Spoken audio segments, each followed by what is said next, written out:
I don't know where to start. That most likely has to do with the fact that it has been quite tedious to keep my bearings after such events. I know the average millennial is lacking when it comes to IQ, but not claiming I'm anything special, but it's just an obvious fact. And facts don't care about your feelings. But what I did not know is how venomous and how toxic people can be. Well, actually, in my earlier years in high school, I did unfortunately have to breathe the same air as a lot of human pieces of shit. I met some people that would go out of their way to be toxic and mentally destructive to anyone who was a lone wolf, or not in their little cliques. But as time progressed, and even up until this year, I didn't realize how truly sick my age bracket peers can be. I dealt with a lot of the usual shit a wallflower typically deals with, so I guess such later experiences contained me from being truly unnerved from everyone in their ways. I think it's already clear that from what I have already said and expressed, you can tell I'm not a people person. I can be, if the said individual is worthy of trust, and is calm and an intellectual. But most of the time, that isn't the case. I keep to myself, and while most would define my lifestyle and traits as an overall negative in their eyes, I find independence and solitude quite the contrary. I find it great. I'm content and happy as I ever could be. The majority would label such independence as disgust, but there really is nothing new there. They're the same type of group of people that would waste their finances on a woman, just so they can have sex rarely, and lie to the poor girl about their true feelings to her, giving her false bliss while they can easily save 80% of their finances, invest in a hooker, and all are happy and no one gets hurt. Unless you're into that, but then you wouldn't get your services. Anyway, solitude is perfectly fine.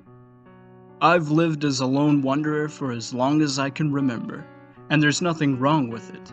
And you're not missing anything, trust me. I have no problem with people, of course. It all depends if they're not a tool. I'm not some asshole, as I've described before. I don't wish for the human race to die or anything. I'm just a person that keeps to themselves.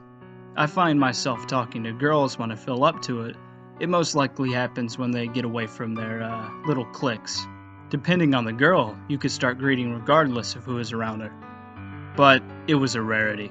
Girls have a lot to do with what story I will be sharing with you all today. I'll get into that soon enough. Like mentioned, I could get along with other souls. I can actually be quite a handful around my peers. The casual friends, of course. Most of them usually a grade below. It doesn't take long for me to get them cracked up over the weirdest things, or the most casual of things. I find myself by others to be thought upon, mostly by the girls, but everyone in general.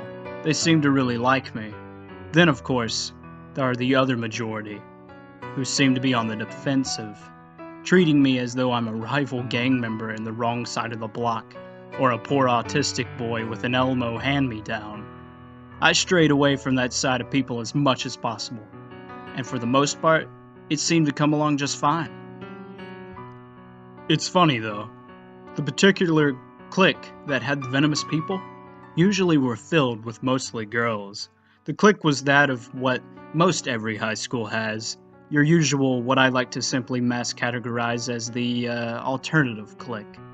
Granted, I know some don't grow fond of labeling, but in high school, labeling is easily categorizing groups of people as any other thing. I go to school at a small town high school. The cliques are massively slimmed down to the population, of course. You have your usual other cliques too, but the biggest ones was your geeks, nerds, jocks, white trash, Grove Street, band, and cowboy rednecks? Yeah, it can get pretty interesting. That bunch are usually pretty harmless. They can get annoying as any other clique, but the best way they go about their business is cringily yelling Trump train to piss off the teachers and the alternative clique. The alternative clique is just something I mass referred them as. It's filled with your usual alternatives. Emos, scenes, folk punk-esque. Of course, like I mentioned, mostly girls in every single one of these brackets. There's like maybe 3 guys in the whole clique. One is this guy who looks like a prep that was banished into the alternative wastes. Thinks he's the lead of Blink-182 or Panic at the Disco. Can't sing for shit, but the girls seem to like him because he's just this rich entitled dude with mom and dad's money. He fakes the band thing terribly, but the girls are only smidge smarter than the average preppy bimbo, so they think he's legit. Then there's this emo dude who looks like he's in his 30s. Fills their hole as a father figure, pretends to care about them so he can score some tail every now and then. Then there's the Mexican Indian, I don't really know what the fuck this kid is. Kid's a lowlife piece of shit. Bully, terror of any good-souled day, entitled little fuck who stomps on anyone who isn't in his little playhouse. The girls like him because he's the bad boy of the bunch, twisted fuck who does nothing but fuck with people. Another who lives on mom and dad's dime. The girls are mostly like all alternative girls, LGBTQ. In normal person words, they're mostly all gay. They use a lot of these cute little names like most to identify their sexuality, claiming confused, pansexual, androgynous, asexual, etc.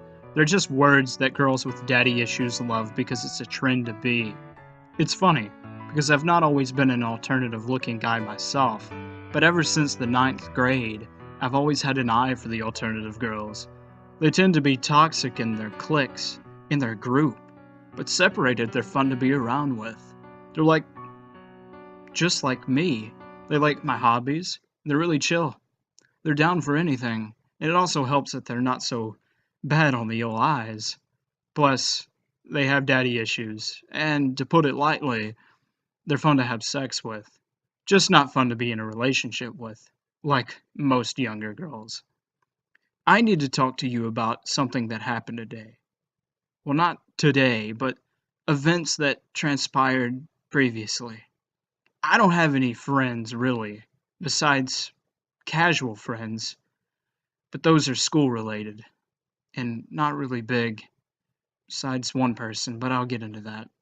And the casual individual wouldn't exactly understand what the hell I'm talking about.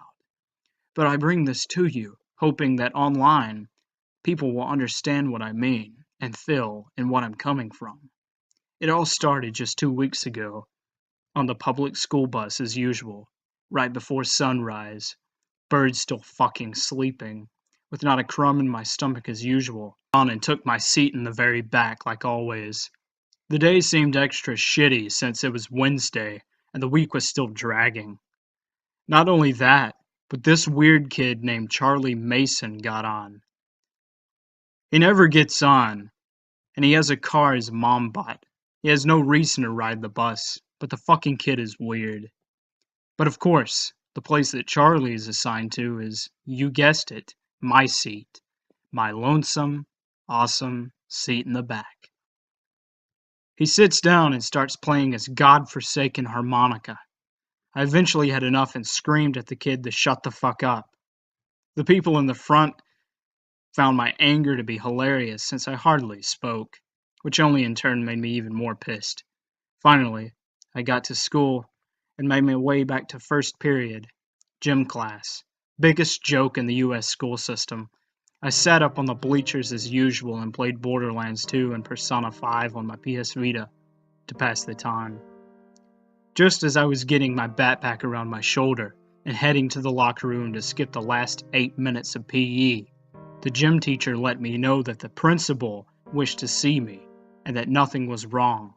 I was surprised, but took this as another jab from the faculty to give me another sugared word in hopes of getting me to persuade me into the pointless fucking graduation ceremony. I stylishly dragged across the empty hallways as I found myself doing often, but this time entering the principal's office with open ears. Instead of greeting, I walked in and waited for a response, and it soon came. "Matthew, good to see you, son. Now. I want you to know you're not in trouble." I was ready to hear the lecture of how not staying for 2 hours plus for a fake piece of paper with the same pieces of shit I've been in prison with for 12 years would be the one thing I would regret. "But I just need to ask you a question." "Oh," I said in relief. "Yes, now, have you been holding this off for about a week now? It's not urgent, but necessary. I've been meaning to ask your opinion on band girls." What? Uh, you mean like, band girls as in girls that are members of a band? Like professionally, like rock? No, no, no. Girls of our school's band. What is your take on them? What do you think of them?"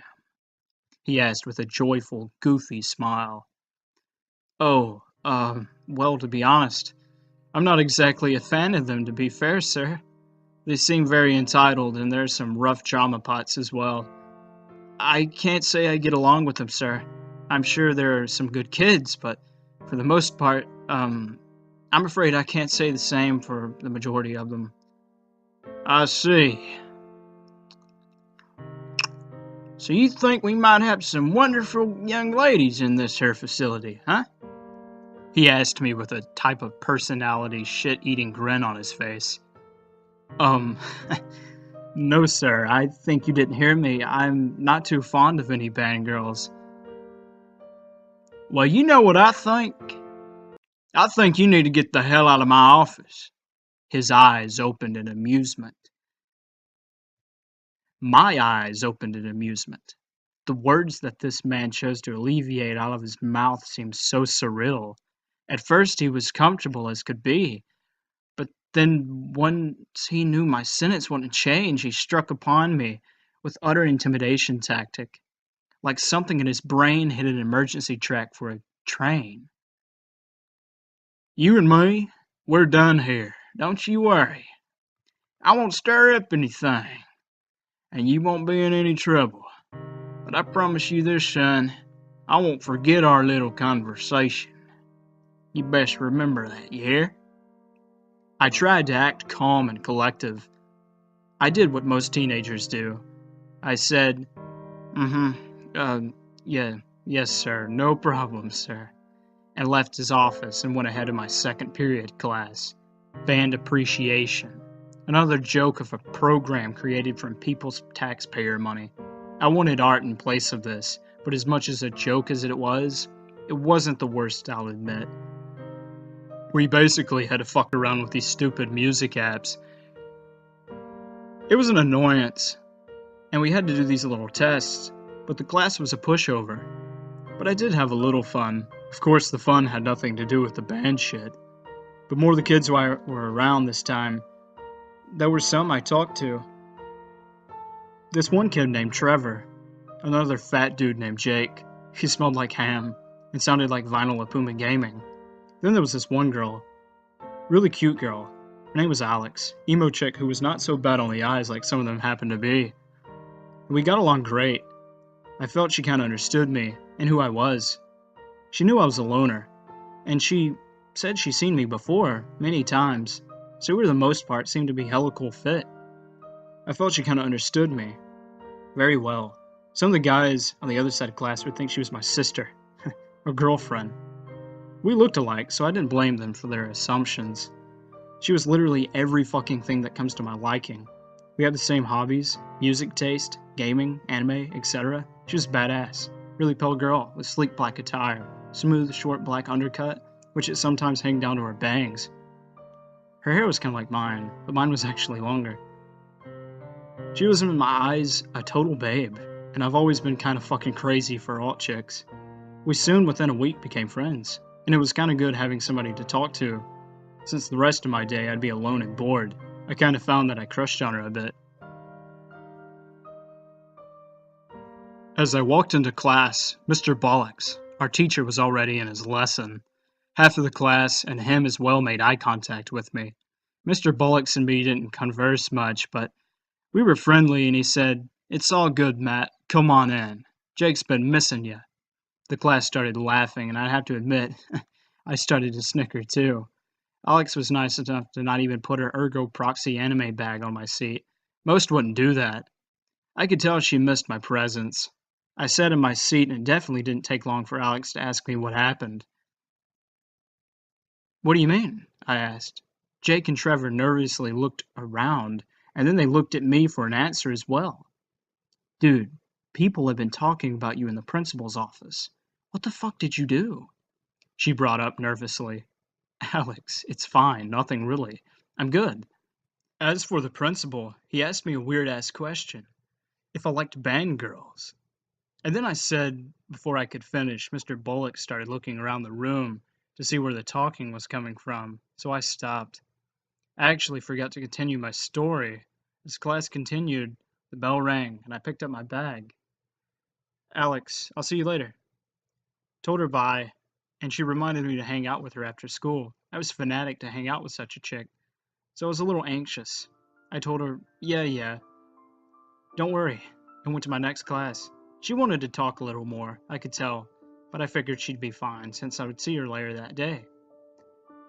I was afraid the day would take forever, but anxiety and daydreaming went on in my head constantly, so school was done before I knew it. I was so giddy and excited since this was the first time I'd had a chance with such a particularly cool person and unique girl. I was smiling uncontrollably and spotted Jake in the hall and slapped him on the back, told him he smelled like ham. Snuck into the teacher's lounge, grabbed a Coke, and before I made my way outside, I remembered that I had forgot my black folder. It was important to me since it had all my songs and drawings on it. It included my watched anime list, and I most likely needed it going to Alex's place. I scouted the hallways and dashed without making too much foot noise. Didn't want to get caught running by a teacher, and didn't want to delay getting on the bus any more than I had to. I made my way inside the band room, and there, luckily, was my folder, under the chair. I grabbed it, and above me, directly beside the chair, was a large figure, Mr. Lertrum, the band's director. He towered over me without the ability to say anything. No other words. He made his conversation. Finally, right beside the chair, sternly and simply, "How about you just get on?" Stuck in eye contact with him, I didn't reply. I simply shrugged the backpack back on my shoulder and directed myself to the door. Feeling eyeballs staring into me, I turned back around, seeing Mr. Lartrum standing in the same spot, not moving, looking at me, as well as Mr. Bollocks in his office, his phone in hand glaring at me through the window, connected and attached with an odd frowning mouth. I found myself quickly exiting the band room and continuing down the hill. Phased and confused, I questioned myself. What the hell was that? Certainly some creepy shit. Why were they looking at me like that? First the weird question with the principal, and now this. I soon connected the principal situation with the thought that maybe Mr. Bullocks and the band director got word from the principal about what I said. But it wasn't even that bad. All I said was I didn't like band girls. Gave the guy an honest answer. I almost forgot that I needed to get back to the bus as quick as I could, before I missed it. So I rushed on until I got back to the front of the school and made it just in time. The bus was second up for the crosswalk, to where the open doors would open up and you'd get directed inside with one of the administrators. I made my way on and looked around. Alex wasn't on, and it wasn't surprising because she only usually got on Tuesdays and Thursdays. I put in headphones as usual to deafen out the shitty country music my bus driver would play, and set a playlist to play, and laid back and waited until I got home. Once home, I ordered my usual preference of pizza and went to play on Skyrim, finally starting that Dragonborn DLC that Jake was saying I'd be like more the Dawn Guard. 2 or so quests in, it hit me. Aw, shit! I forgot to go to Alex's place. God, I'm such a dumbass. I couldn't believe I'd be so excited to go to her house and then forget so soon. I told myself that the situation in the band room was reason enough to push away the thoughts of her and us together after school. I immediately messaged her on Facebook since she was always active on there and apologized. She was surprisingly forgiving over the whole matter and urged me not to worry about it. I offered the idea of us hanging out Friday, since the weekend would be cushioned around the day, and we could stay the night. She was up for that immediately and seemed excited that I offered the idea. She said she'd ask her dad, and after that she messaged me again, soon enough saying it was all good for Friday. I continued playing Skyrim and let all the weird shit fall away.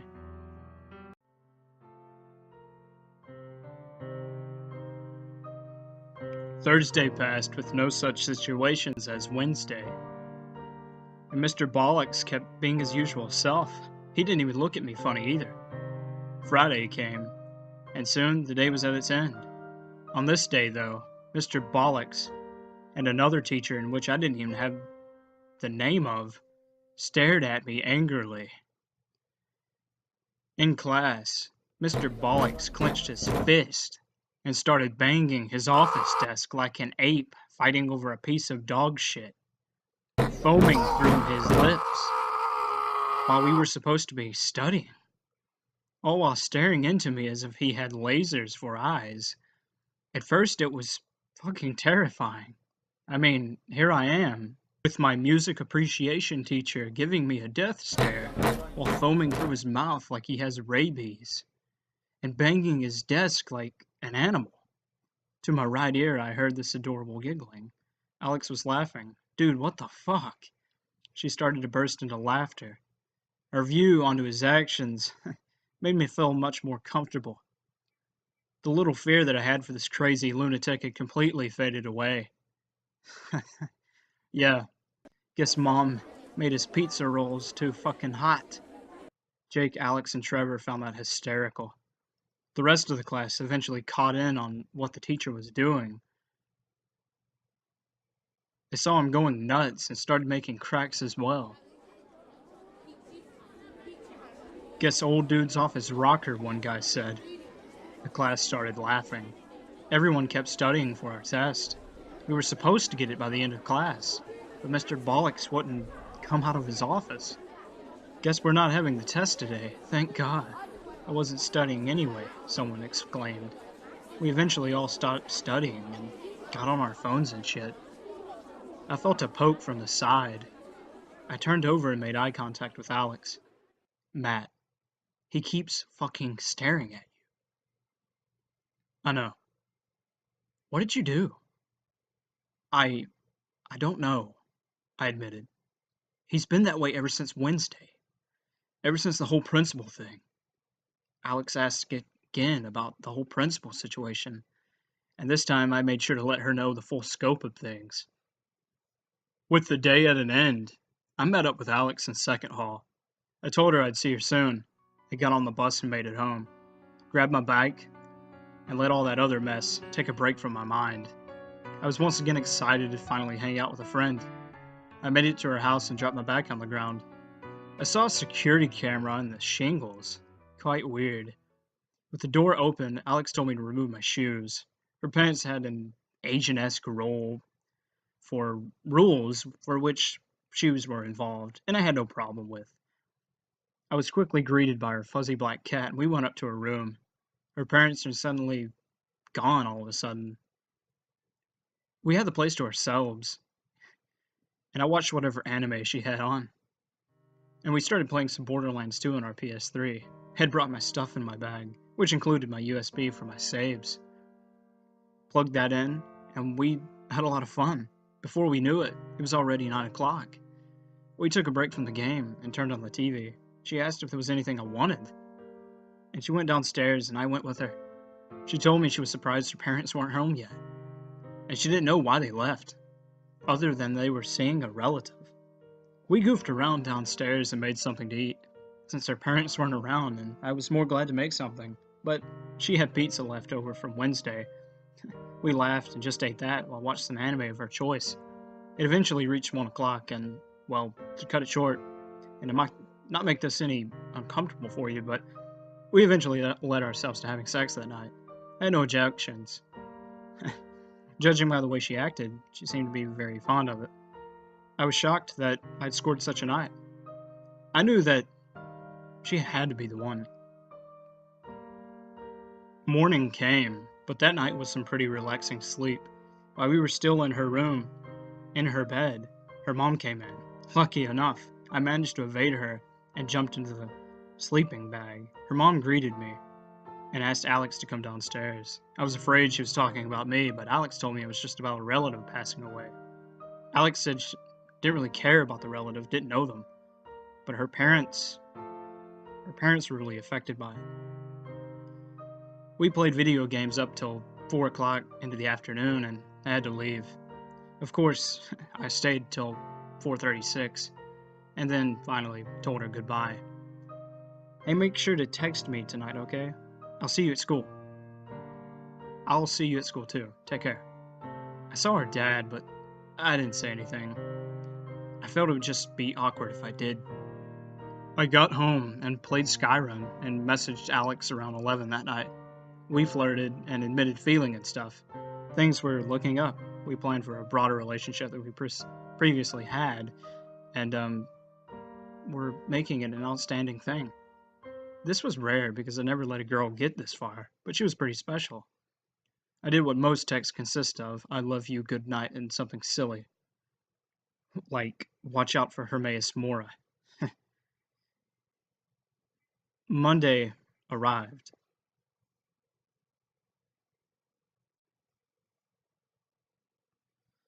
Getting off the bus, I immediately noticed the principal's 72 Volkswagen Super Beetle crashed into the glass beside the front door. Faculty, of course, guiding students away from the scene. I quickly assumed that it was a senior prank. The door was painted in white words saying, "Goth girls love big cocks."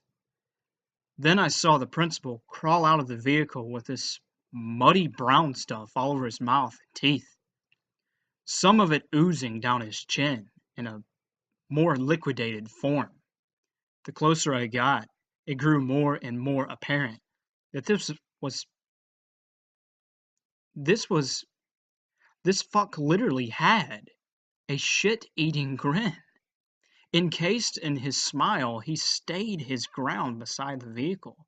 In pride of his little scene, he muttered words to me when I got to the door. I tried to pretend I didn't see him, but it was a little hard to say the least. "Morning, Matt," I heard the principal exclaim. "Nice morning, huh?" I smiled fakely and nodded, entering the door. Without a word, of course. In the lunchroom, like always, waiting for the bell to ring, I didn't hesitate to text Alex and talk to her about what happened and what was going on. I didn't get a response, but just guessed she was late or something. She usually was, since she mostly woke up at 7 o'clock and got a ride to school from her dad. After the bell, I headed to first, but soon realized instead of first, we had an assembly. Typical for administration to do without letting their teachers and faculty know ahead of time. I did a 360 and headed to the theater. Checking my phone, I still didn't get a reply, so I kept walking and found a seat near the back. Not the complete back, but close enough for my comfort. Curious as to what the fuck this is about, one of the female administrators came up to the mic and started talking quite immediately. In a rush, she spoke. "Today some will learn what needs to be learned, and those who don't, they don't." We all chattered and looked around at each other in confusion. Some of us laughed. It seemed that I had already seen everything and witnessed everything, but I was sorely mistaken. All that happened the previous week was an appetizer for the sautéed shitstorm that was to envelop my life. The principal made his way up onto the stage, and with short notice, he said, "Open the gate!" And the curtains behind him came apart. What was that? The principal was handed a blunt object by a robed figure. He came to the mic and said, "Let this be known, that the foolish who shall surpass what they shall do not know shall be treated with the same virtues as the ones who do not fall under those who are truly who know and own them." A bunch of insane gibberish. Gas filled the air, and quietness followed as the boy was held against his will. This boy came out from the curtains as well. The principal laughed. In other senses, this is an important note to those who don't appreciate band girls, he said. They don't appreciate our superiors. They don't approve of our ancients. They are mush on this earth. Two female teachers came out and dropped the boy's pants, then proceeded to insert a purple dildo inside the kid's ass. As the sound of doors locked, our lungs concealed their air, and we breathed in and out less and quieter. Our stomachs sinked as we had to watch. We all weren't restricted, but we couldn't move. This level of disturbing could never upgrade itself any further. We watched in complete silence, watching the two female teachers give this kid intercourse through a dildo.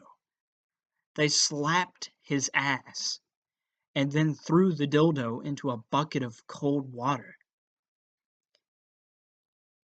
Then they left the principal and the stage. The principal kept muttering, "Yes, yes," and he proceeded to raise a nail board for all to see. Without a word, he turned around. We were frozen. The kid bent over, quivering, made eye contact with what was about to be inserted. And before he could start to panic or conceive words, the principal crammed the nail board up the kid's anus. Screams echoed through the theater. I could feel my eardrums ringing due to the volume level of his agony. Tears poured through my face and dripped down to my neck and t-shirt. The principal put the nail board over his shoulder and raised the boy off the ground and placed him back down.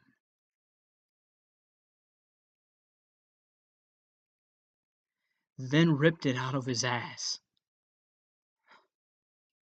As the screams came to an end, it was clear he died of an anal hemorrhage.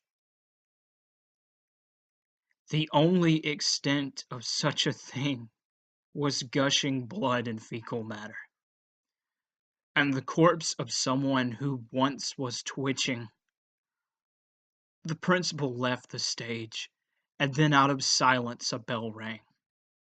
First period was active, but how so? How am I in school if I'm seeing this? Still, we couldn't move. We were paralyzed. Then, a second curtain opened up, and behind this one were 5 students on a wooden platform with nooses. As soon as the curtain made its final creaking sound, the sound of necks snapped one by one. It was then that we all scattered out of the theater. I couldn't find it in me to run. I just walked out with my head down, not crying in a whimpering manner, but tears still filled my eyes. No human is made to witness such demonic torture. I rubbed the rest of my tears off with my right arm. I contemplated that when I got to second period, I'll just ask to use the bathroom and kill myself, as my head was hurting really bad, and I felt like I wanted to pull my eyeballs out from their cords. I was going insane. Making my way up the hill to my class, I could see that smile in my perpendicular vision. In the distance. Mighty fine morning. I looked up only to see that there were actually people here at school. But my class was walking away from the door. I asked why they wouldn't go in. One of the kids replied, "Because he won't let us in." So I walked in. And Mr. Bollocks didn't lead me away, nor was he angry. "Good morning, Matt. Take a seat. Alex misses you." In Alex's seat was something horrifying. A band girl. Blonde, disconnected undercut, with the same shit-covered mouth as the principal. "I like guys. Come here. My name's Cassie. I want you to see my oboe." I turned around and went to the bathroom. Instead of killing myself, I fell asleep somehow. I don't quite remember or recall why. It's not exactly like I was sane that day. All I remembered was waking up and making my way to the bus as I always do. I didn't even have the energy to climb the stairs to get on the bus. When I made it to the back, I couldn't move for shit. I didn't put my earbuds in or anything. Just put my forehead up against the back of the seat in front of me and was stationary the entire bus ride. The bus rider played her usual country shit, but I couldn't help but hear the lyrics clearly in one of those songs, which is rare with such music since it's developed with individuals with extremely low IQs. "Goth girls like big, spicy, choice chicken cocks. And not, and not being alone." The bus driver did her usual break in the middle of the road for no reason. "God damn it! The city workers really need to clean up these fucking decorations in the middle of our roads. This is the third time in the 2 fucking weeks, and I can't help but to hate it." And I couldn't help but to look up and see my new girlfriend hanging from a cross, crucified in the middle of the street. I'm no longer suicidal. The experience was just something that, like I said, no human should ever witness. I have been diagnosed with PTSD ever since the incident. I've moved to South Carolina, miles and miles away from that piss-hole little town. That disturbing town. I refuse to ever speak its name again. The school, the town, the highway that leads to it, all of it. I want no one to find its residents. I wish no one to witness what I have witnessed. This world is truly disturbing. It has its places for such content. The police force was notified immediately that day. Everyone who was a claimant literally got laughed at by their chief. No actions were taken, and the school is still in existence. A slaughterhouse both physically and mentally. I make this today to tell you all who listen, never, ever speak about a school's band girls. I don't know why, but just don't.